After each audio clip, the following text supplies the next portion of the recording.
আমি নবী তোমাকে বলে গেলাম তুমি এখন মোবাইলে যা করবে এটা তোমার চোখের জিনা হবে।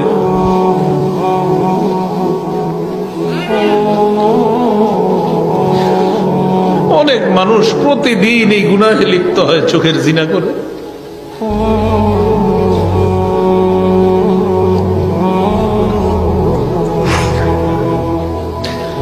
রাসূল বলছেন দুই চোখের জিনা হলো দেখা।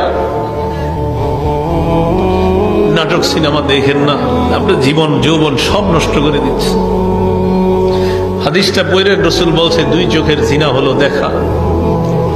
ওয়াল উযুনান জিনাহুমা আল ইস্তিমা,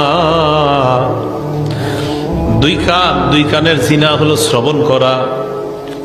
একটু বড় মোবাইলে আপনি ঘন্টার পর ঘন্টা যার সাথে কথা বলবেন, আপনার নবী বলছে ডাক দিয়ে উম্মত আমি নবী বলে গেলাম তুমি এখন মোবাইলে যা করবা এটা তোমার কানের জিনা হবে।